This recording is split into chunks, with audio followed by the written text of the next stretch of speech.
Hey, hello, and welcome back for another podcast and a look at the Indigenous tribal tradition. It's in chapter 4 of our book on moral ethics, and it actually marks the end of the very first part of the book, reading in ethics, moral wisdom, past and present. Again, if you don't have the book yet, by all means, have a look on the Substack page. You're going to find where it is, what it is, how you can get it, all that good stuff. But we're now about 87 pages deep into this book, and I hope you are enjoying it as much as I am. For this podcast, I don't want to do anything else until we actually define the word indigenous and what in the world I actually mean by the term. I mean, really, it seems so generic, and most people just think, at least in America, oh, those are the Native American Indians, which of course that is definitely true, and we're actually going to read some of those books, but it's bigger than that. Indigenous peoples, they are the inheritors, the practitioners of the unique cultures and the ways of relating to people in the environment. And as best as we know, they're the original peoples of a particular place. Some of these natives, they still retain as best they can in our postmodern world their social, cultural, economic, and even political characteristics. And they are distinct from those of the dominant societies in many ways in which that they live. So as we look at their body of writings, their stories and fables, they're amazing. They're very colorful, they're vibrant, and they are packed with ethical and wisdom rivaling any tradition we have in the world today. And that's why we're looking at them in chapter 4. So the history of many tribally organized societies, just like all these early moral teachings, they come from the oral traditions. I think we've already pretty much established in this course that what we are reading today has been passed down verbally for hundreds and probably thousands of years in some cases before the historical dating of the written text itself. So once again, we're dealing with stories often called folk tales as part of the wisdom tradition of these indigenous people and their tribes. And these stories are fundamentally didactic. Actually, if you're not familiar with the word didactic, let me just define that here for you quick. It's just really a fancy way of saying instructional or teaching or training. So the folk tales of the indigenous people are meant to teach lessons, just like the others we have read so far. Generally, these stories contain some account of the origins of the tribe, its history and its customs.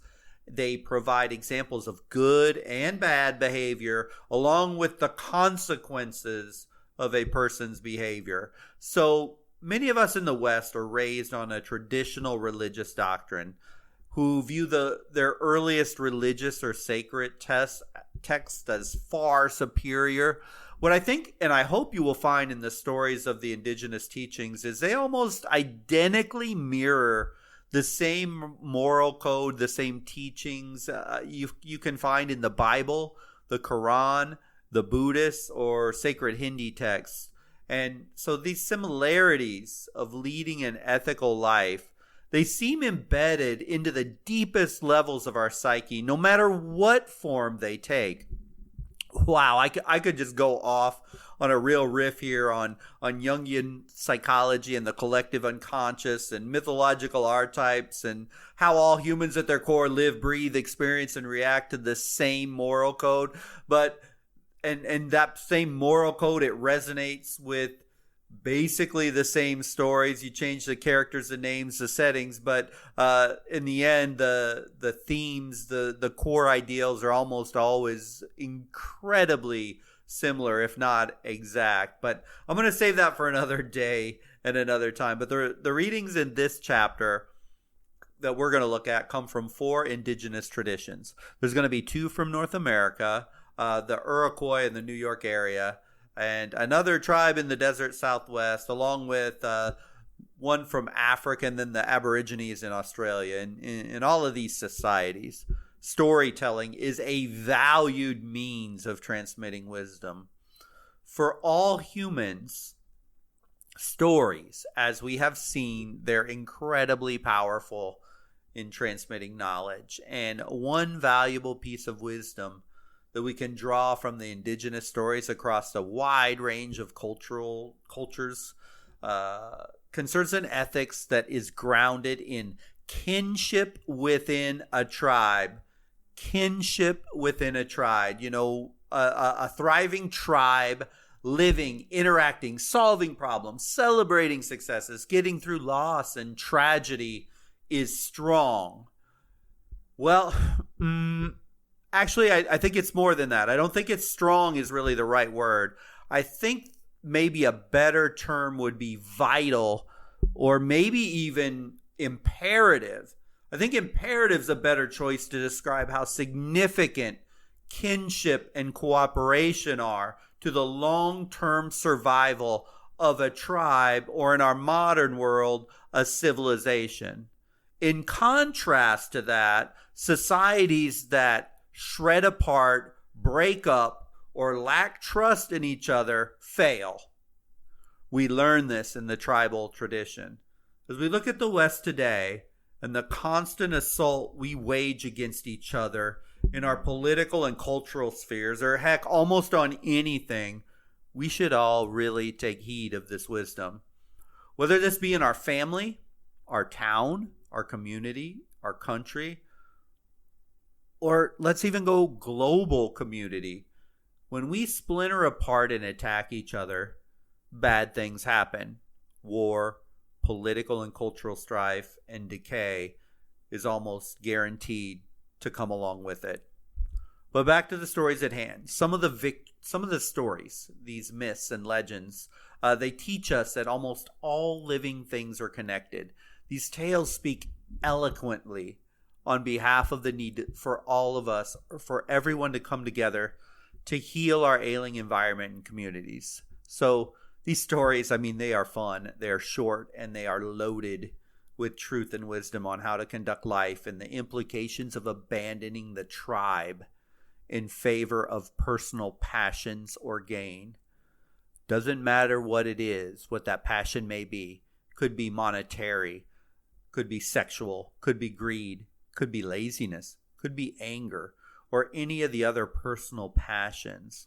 There are always consequences to be paid for pursuing individual gain at all costs.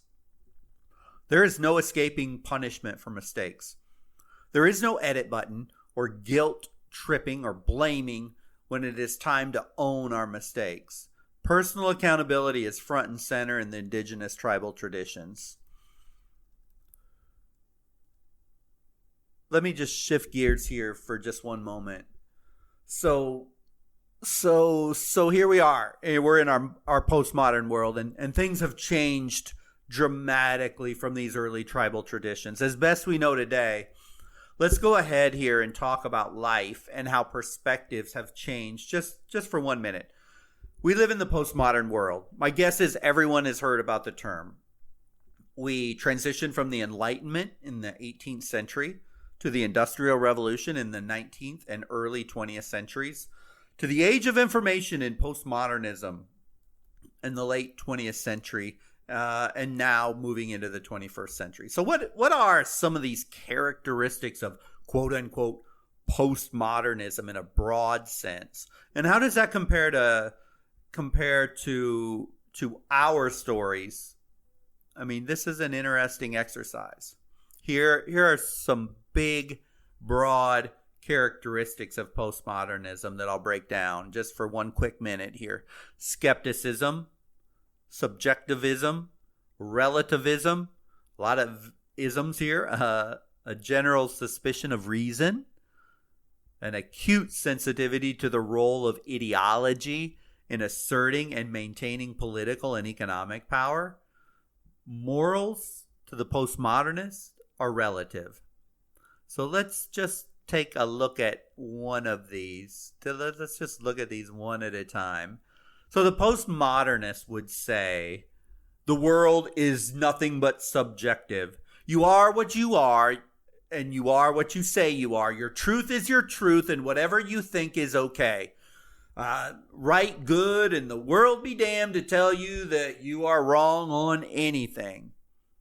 You know, I have sympathy, and I'm going to use an example here it's very a hot button topic. I have sympathy, maybe empathy is a better word, for those struggling with their sexual identity.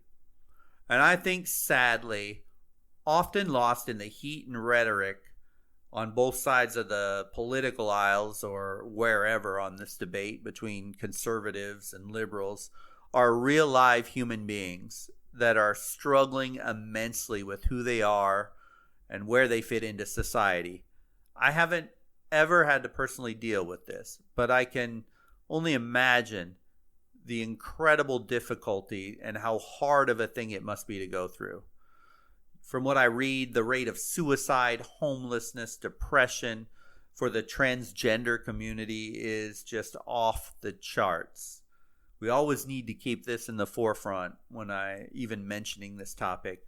Yet, it stands up as a good way of looking at moral relativism, because the mainstreaming of transgenderism, and some for good, honest dialogues for equity, get mixed in with bad actors and others that, quite frankly, probably just to score some cheap political points or fits in the postmodern mindset.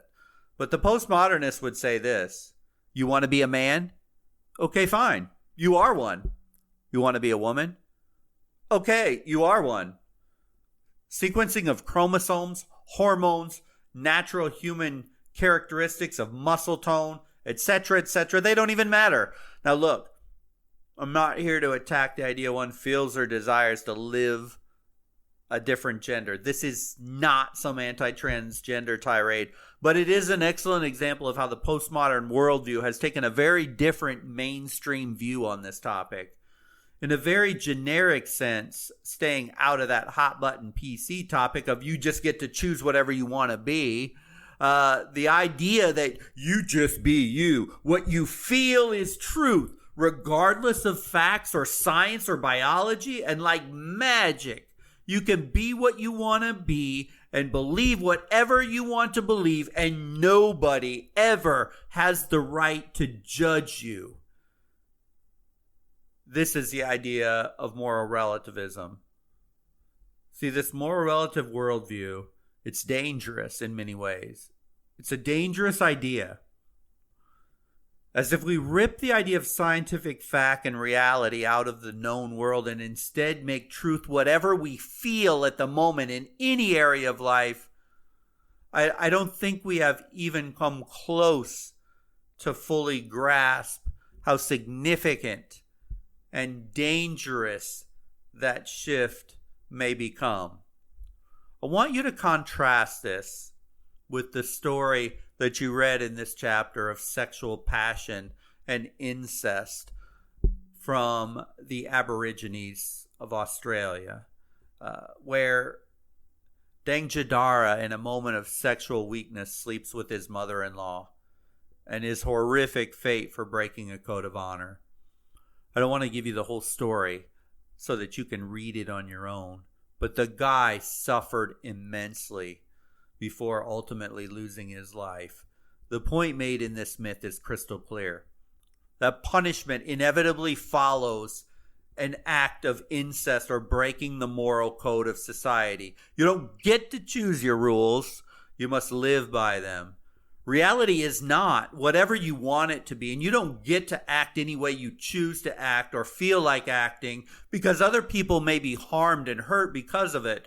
But rather, there is a moral code of honor and ethics, and when it is violated, pain, suffering, and even possible death will ensue. So, another characteristic of postmodernism is, in essence, we live in a purely individualistic world. Individuals are encouraged, almost expected to strive to achieve their own personal goals and desires in a postmodern world. A high premium is placed on independence and self-reliance. A postmodernist would argue that the interests of the individual are way more important than those of the state or of any social group. In fact, The postmodernists would even go so far as to tell you that you should have no faith whatsoever in any institution, as every institution and every rule and law set up by said institution only has one real purpose anyway, and that's to control and oppress. So you must fight against any type of a societal norm whatsoever. They therefore oppose external interference by society or the government or the interests of the individual. You can contrast this postmodern worldview to the Maasai tale from Africa and their personal greed, and this couple's personal greed, as they attempt to hoard their own individual wealth and food, hiding it from the tribe just so they can keep it all themselves. They are brutally punished. In fact, the indigenous mindset would be aghast and disgusted by the very notions of postmodernism and this individual drive that is required as for a functioning society, that you need to be part of a collective. Finally, I want to talk about another characteristic here of postmodernism that you can draw a direct contrast to the indigenous peoples and the stories that are inside of this particular lesson. It's the Utes. They're from native North America, and the story of the little rabbit fighting the sun. So this idea is that there is nothing outside of human life that provides a set of values by which to live. There's no set of rules for living. There's no framework of good or bad to the postmodernism, and that's completely rejected in this story. Because in this story, once again, personal ambition, or in this case specifically, anger or rage or deep passion to hurt, these emotions of the rabbit, and he goes on a monstrous killing spree, killing and injuring and maiming people, all on his quest for revenge. And in the end, it leads to not only the rabbit's destruction, but the sun, and society suffers immensely. But the ultimate moral imperative from this story: killing is never the answer. Even if you feel like you're personally wronged, we still have to all exist together. This particular moral imperative repeats itself across nearly all civilizations in varying degrees. To the indigenous tribes, a sort of sacrifice is always required by the individual for the group to succeed. I want to say that one more time. To the indigenous tribes, a sacrifice or giving of yourself is required by the individual for the entire group to succeed. You will see this crystal clear in the warrior maiden of Oneida, where she selflessly gives her life for the survival of her tribe, and she is honored forever. Such an amazing, compelling story. I think maybe that one was my favorite.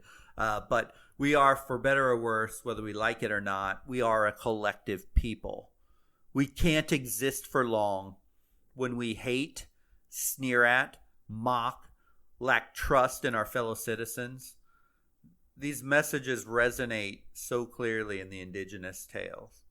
So one question for you and for me: are we adding to the divisiveness, anger, and vitriol in society? Or are we doing our utmost to be civil, compassionate, and understanding, even when we don't agree with someone? Or especially we need to do this when we don't agree with someone. It's easy to be compassionate and understanding when everybody agrees with you. Heck of a lot harder when someone disagrees with you. But are we part of the tearing down and divisiveness? I know. You may be thinking, oh yeah, I'm even-handed and compassionate with everyone. But the other side is the one trying to destroy the country. And I myself too, I like to think that I'm not part of the problem. But if I'm honest with myself, there are times I'm not part of the solution, but part of the problem.